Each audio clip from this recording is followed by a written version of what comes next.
저는 본 말씀 통하여서 우리 업으시는 하나님이라는 말씀으로 말씀 나누기를 원합니다. 자, 우리가 살다 보면은요, 우리 위기가 다가올 수 있습니다. 우리가 살아나가다가요, 우리가 위기의 순간 가운데 내가 어떻게 하느냐. 위기가 없을 수는 없습니다, 여러분. 어려움이 없을 수는 없습니다. 인생을 살다가 정말 아무 어려움과 고통 없이, 아무 생활 가운데 두려움 없이, 슬픔 없이, 눈물 없이 살아갈 수 있는 인생은 그 어디에도 존재하지 않는다라는 것입니다. 그래서 어떤 목사님한테, 목사님 정말 문제없는 곳에 살기를 원합니다. 문제없는 곳에서 살았으면 너무나 좋겠습니다. 그랬더니 이 목사님이 너무나 뜻밖에도 있습니다. 문제없는 곳에 문제없는 곳이 이 세상 가운데 어디에도 고난이 없고 문제가 없는 곳은 없지만 문제없는 곳 한 군데가 딱 있습니다. 했더니 아니 어디입니까? 거기에 내가 살고 싶으면 나를 데려가 주십시오. 갑시다. 차를 탔는데 어디를 가요? 공동묘지. 공동묘지 데려가시더니 여기에는 아무 문제가 없습니다. 여러분 사람이 살아있지 않는데 거기 무슨 문제가 있을 수 있겠습니까? 걱정도 없고요, 마음에 고통도 없고요, 슬픔도 없고요. 그러니까 뭐냐면 우리가 살아 숨쉬는 동안에 그런 위기가 없는 그런 지상의 곳은 존재하지 않는다는 것입니다. 근데 문제는 우리 믿는 하나님의 백성들이 그런 문제 앞에서, 위기 앞에서, 고난 앞에서 어떻게 할 것인가, 이것이 이제 우리의 숙제로 남아 있다라는 것입니다. 오늘 성경 말씀은요, 이제 이사야서 46장 말씀인데요. 하나님이 아주 이 말씀 전체를 읽어보면은 사실 그렇게 어렵지 않아요. 이 말씀만 읽어도 이렇게 해야 되는구나 알 정도로 하나님께서 아주 쉽게 우리에게 풀이해 주셨습니다. 첫 번째는 위기의 순간 가운데 우리가 하지 말아야 될 것들을 갖다가 명확하게 말씀해 주셨고, 그 위기의 순간 가운데 우리가 반드시 해야 할 우리의 모습, 보여야 할 모습을 명확하게 말씀해 주셨습니다. 첫 번째, 위기가 찾아왔을 때 우리가 절대로 하지 말아야 될 것 한 가지, 우상을 의지하지 말라라고 분명하게, 아주 명확하게 우리에게 말씀해 주십니다. 위기가 닥쳤을 때 너희는 우상에게 달려가지 말아라. 이사야가 지금 이 성경을 썼을 때는요, 이스라엘이 사실은 굉장한 위기 앞에서 사람들이 어찌할 바를 모르는 갈팡질팡하는 그런 상황 속에서 이 말씀이 선포된 것입니다. 그러니까 이스라엘에게 바벨론이 이제 선포를 한 거예요. 바벨론의 침략을 눈앞에 두고 있는 거예요. 그때 당시에 이제 바벨론이 신흥 세력이 돼가지고요, 어마어마한 그런 위세를 과시하면서 세력을 막 확장하고 있을 때 이스라엘을 이제 침공을 눈앞에 두고 있는 그 위기의 순간, 여러분 한번 생각해 보세요. 그래, 어느 정도 한번 해볼만 하다 하는 거라면, 야, 이제 우리 힘을 기릅시다 하는데, 이건 체급이 급이 안 되는 여러분 한번 그런 싸움을 눈앞에 두고 있다고 생각해 보세요. 이거는 싸웠다면 맞아 터지는 일밖에 없어요. 얼마나 불안합니까? 근데 거기다가 그렇다면은 이에 따라서 왕이라든가 정치인들이 백성들을 다 잡아서 어떻게 하든지 살 길을 구하려고 하나가 돼서 나가면 모르겠는데, 국론은 국론대로 분열이 되어 있는 거예요. 지도자들이, 그러니까는 막 나라가 불안합니다. 그러니까는 경제적으로도 극심한 어려운 겁니다. 그러니까 여러분, 이게 막 일반 국민들이 전쟁의 위협은 다가오고 있죠. 정치적으로는 상황이 어지럽죠. 거기다가 먹고 살기 힘들죠. 막 우왕좌왕하는 바로 이러한 상황 속에서 결국 이스라엘 백성들이 보인 모습은 어떤 모습이었는가? 우상을 향하여 달려나가는 바로 그와 같은 모습을 보였다라는 것입니다. 여러분, 이게 가만 보면은요, 우리가 어려움이 닥쳤을 때 우리 사람들이 흔히 보이는 모습이 바로 이런 거예요. 우리 사람은요, 강하지 않습니다. 약합니다. 어려움이 닥치면은요, 사람들은 알게 모르게 나는 연약하니까 뭔가 나의 이 어려운 상황을 지켜줄 수 있는 그 대상을 찾게 돼 있다는 거예요. 여러분, 그러니까 우상, 그러니까 우리는 어떤 새겨진 신상만을 생각하는데, 사실 성경이 말하는 진정한 우상은 무엇입니까? 하나님보다 더 의지하는 것. 보이는 새기는 것뿐만이 아니라 무형의 그 어떤 것이든 하나님보다 더 의지하고 하나님보다 더 사랑하는 게 성경이 말하는 우상이에요. 여러분, 우리가 한번 어려움을 당할 때 아니면은 그런 일들이 생겼을 때 가장 먼저 사람들이 인생 가운데서 이게 나를 지켜줄 거야 하고 달려나가는 것 중에 하나가 뭡니까? 일단 물질을 향하여 달려나가죠. 뭐니 뭐니 해도 money다. 자, 뭐니 뭐니 해도 한국말하고 참 이게 표현이 너무 비슷해요. 뭐니 뭐니 해도 money다. 뭐니 뭐니 해도 돈이 나를 지켜줄 거야. 내 주머니에 뭐가 이렇게 탁 쌓여 있으면 그렇죠. 사람이나 누구나 마찬가지죠. 든든해요.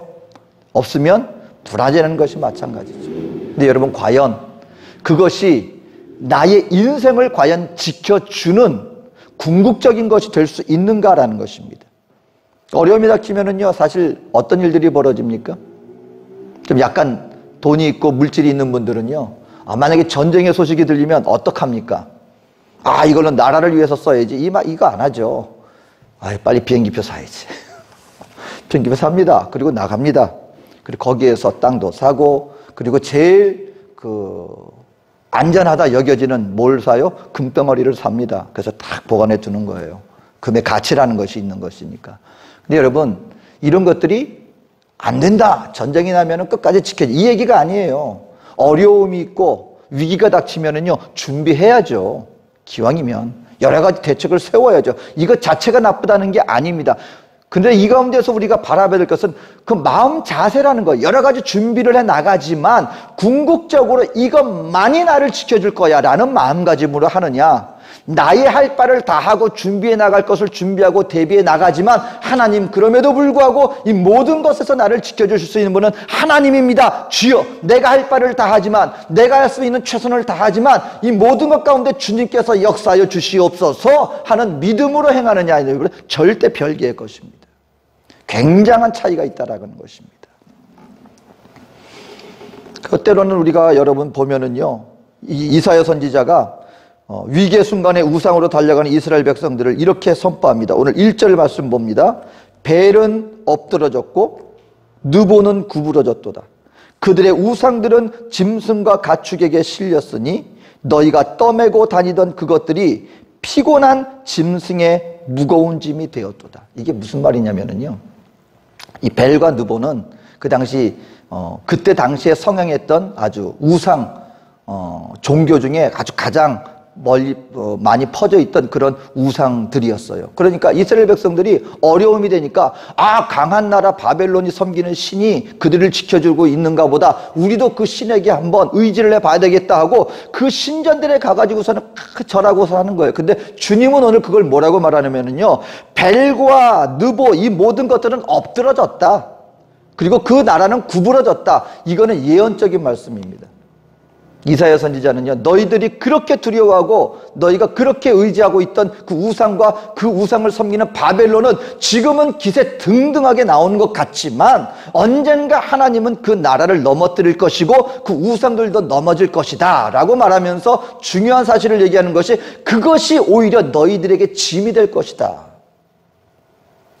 여러분, 우리가 우상을 섬기고 이렇게 나가다 보면은요, 성경이 우리에게 주는, 하나님께서 왜 우리에게 우상에게 나가지 마라고 얘기하는 이유가 있습니다. 그건 뭐냐면은요, 우리가 그토록 의지하는 하나님 아닌 그 다른 것들을 의지하며 그것들을 더 사랑하고 그것들을 섬기는 지경에까지 가게 되면 단순히 그것들은 우리를 구원해 주지 못할 뿐만 아니라 결과적으로 우리에게 무거운 짐으로 우리를 얽어매는 것들이 되는 거 많은 것이다.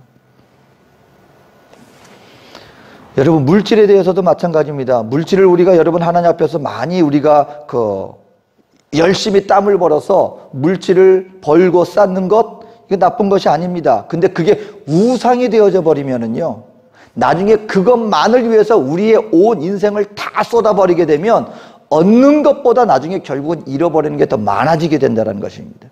그것이 우리의 삶을 평안하게 해주는 것뿐만 아니라 우리에게 결국 올가미가 되어서 우리를 억누르는 바로 그와 같은 존재가 되어버리고 만다.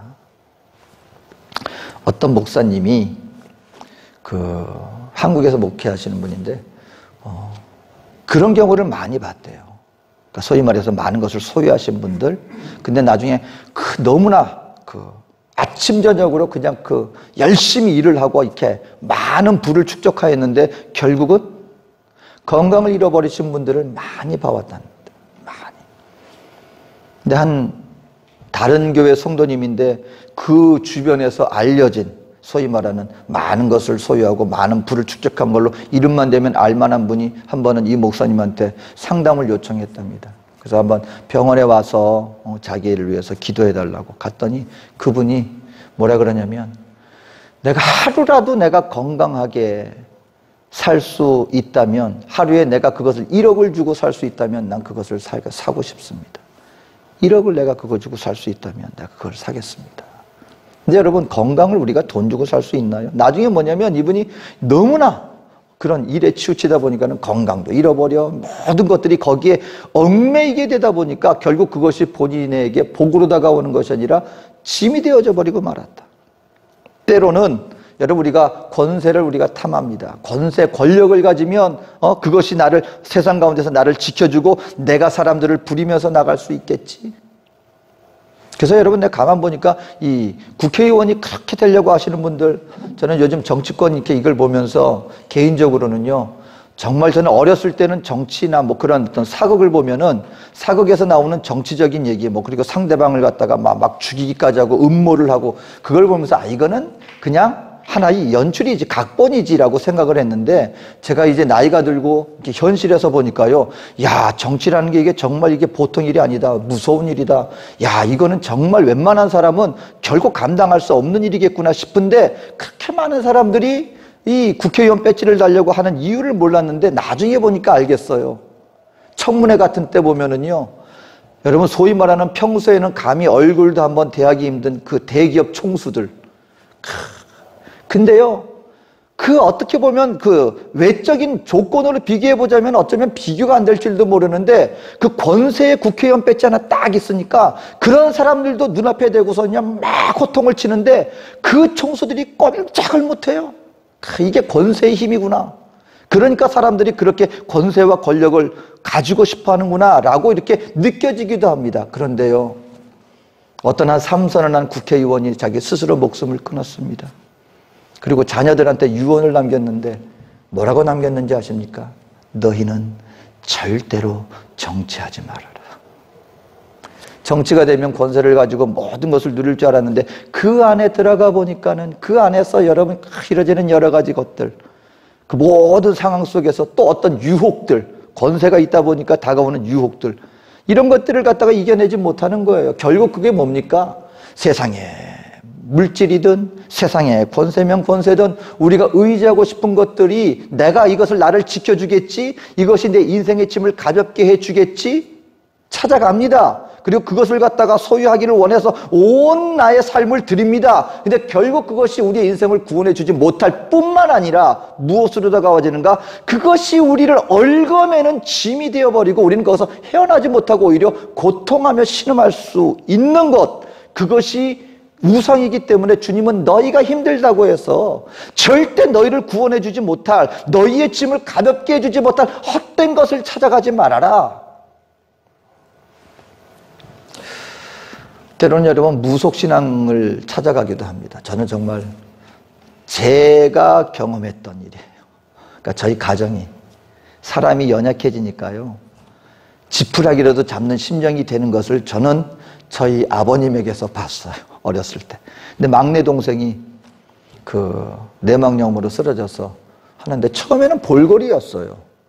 근데 이게 뒤로 타고 올라가더니 뇌망염이 됐다고 하는데, 걔가 잔병이 많아서 동네 병원에 매일 단골 그 병원이 있었는데 그 병원에서 잠깐 진찰하더니 그냥 감기약 먹고 해열제 주고 그리고 했거든요. 하루는 그날 애가 이상한 거예요. 한 3일 정도를 잠만 자요. 화장실 갈 때만 빼고. 근데 그날 저녁에 애가 뻣뻣하게 굳는 거예요. 근데 그때가 통행금지가 있던 시대였습니다. 병원을 못 가는 거예요, 새벽에. 애가 눈앞에서 죽어나가는 그 모습을 보면서 저희 아버님은요, 철저한 무신론자입니다. 그냥 무신론자가 아니라 영적인 존재, 신적인 존재를 철저하게 부인했던 분입니다. 근데 제가 여기서 깨달은 게 주변에 누구를 아는 사람이 참 중요한 것 같아요. 병원은 가지 못하죠. 막 상황이 이러니까 여기저기 연락했는데 이전에 알던 분이 무속 신앙인을 한 분 소개해 주는 거예요. 무속. 그러니까는 그게 보니까요, 부모님이 애가 혹시라도 마지막으로 잘못되면 부모로서 최선을 다했다는 그 모습을 보이길 원했었던 것 같아요. 저희 집안에 누군가가 왔는데 우리 보고 다 나가 있으라고 하더니 지금 생각해 보니까 무속 그 뭔가를 한 거예요. 우리는 보지 못했지만 나중에 지나서 보니까. 그리고 어쨌든 간에 새벽이 돼서 걔가 병원을 갔고, 정말 감사하게도 새벽에 출근했던 한 정말 좋은 의사 선생님, 마침 담당 의사 선생님을 만나서 보니까는 막 애가 죽어가는데 수속하라고 막 그러고 지체시키고 있는데 어머님이 울고 있으니까 한 의사 선생님이 보더니 왜 울고 계세요? 애가 죽어가는데 수속하고 해야 된다고 해서 지금 이러고 있냐고 그랬더니 그 자리에서 진찰을 하더니 그 본인 그 비서 간호사한테 너희가 이거 다 알아서 처리하고 지금 당장 수술 준비해. 그리고 곧바로 수술실 가가지고 수술해서 애가 살아났습니다. 어쨌든. 근데 그걸 보면서요, 아무리 겉으로 강하게 보여도 사람이 정말 마지막 순간이 되니까 저희 아버님까지 그렇게 강하게 어떤 영적인 존재 부인했던 분들도 결국 그 어떤 상황 앞에서는 이렇게까지 연약해질 수밖에 없구나. 근데 여러분, 그런 거 찾아간다고 해서 그와 같은 것들이 우리를 구원해 줍니까?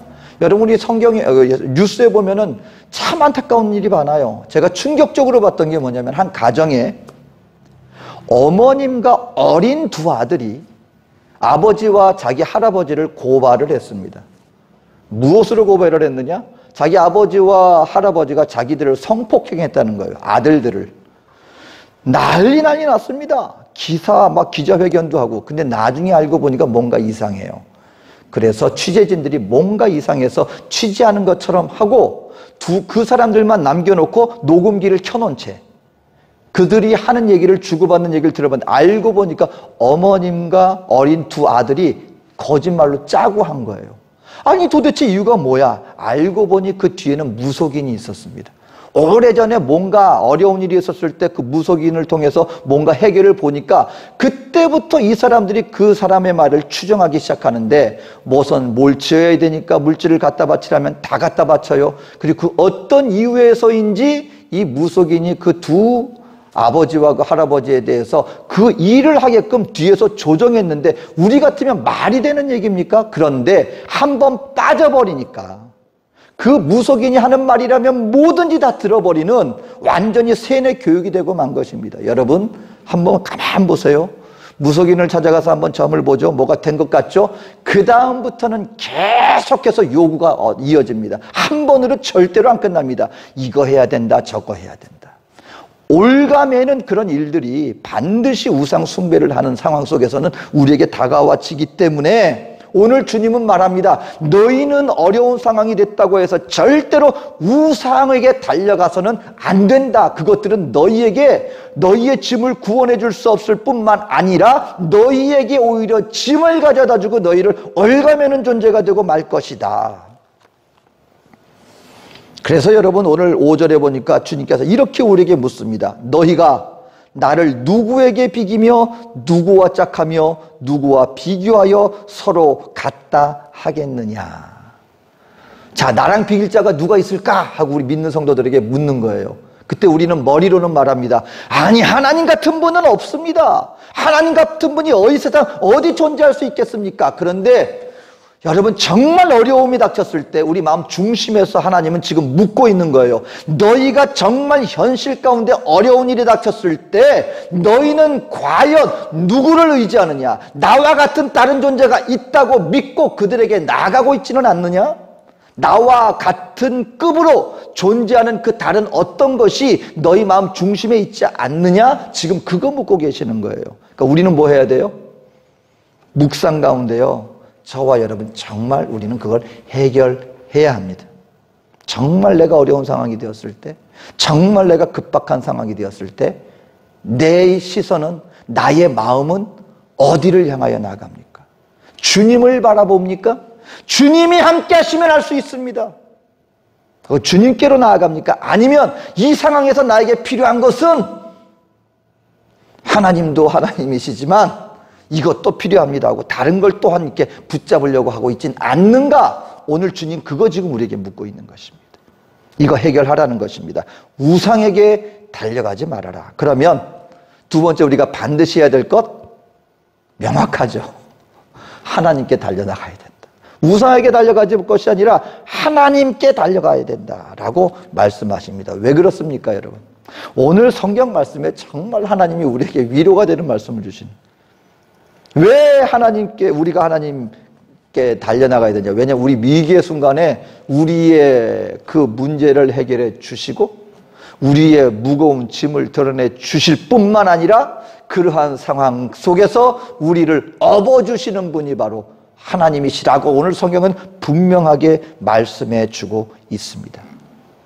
우상 숭배자, 우상의 추종자들은 오히려 짐을 무겁게 누르지만 우리 하나님은 우리의 짐을 더 얻는 것이 아니라 모든 짐을 제해내고 우리를 하나님 등에 편안하게 업어주시고 우리를 인도하시는 하나님이시다. 여러분 오늘 3절에서 4절에 보세요.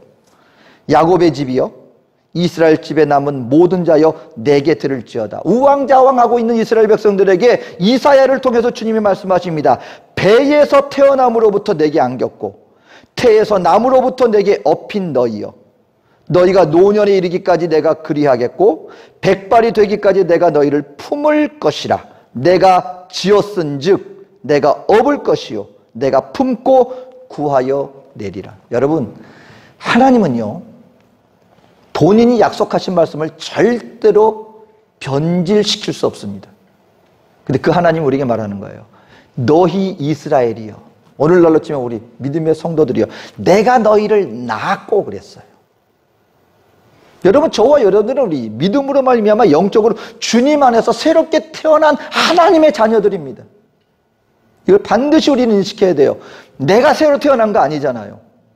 하나님의 죽으심과 부활하심과 우리 인생을 향하여서 모든 것을 베풀어 주신 그 주님을 믿는 믿음으로 저와 여러분들은 주님으로부터 나왔습니다. 주님이 말씀하세요. 내가 너희를 낳았고 너희를 품었고 너희를 업는데 언제까지 그럴 것이다? 우리가 백발이 될 때까지. 다시 말하면 우리의 평생 동안. 그리고 평생 동안 언제까지? 주님 안에 다시 설 그날까지 내가 너희를 안고 품고 업고 너희를 지켜줄 것이다 라고 하나님께서 우리에게 분명히 약속하여 주셨다라고 하는 사실인 것입니다.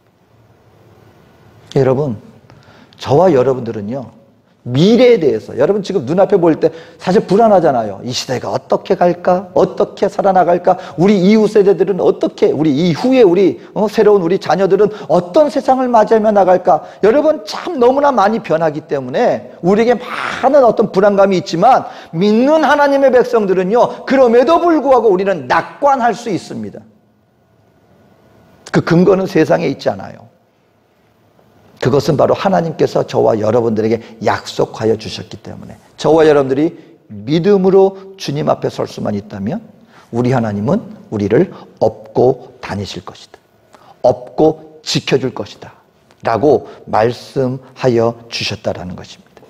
여러분 우리는 알아야 돼요. 우리는 연약한 존재임을 여러분 인정해야 합니다. 국가의 위기 앞에 여러분 두려움 없을 사람 누가 있습니까?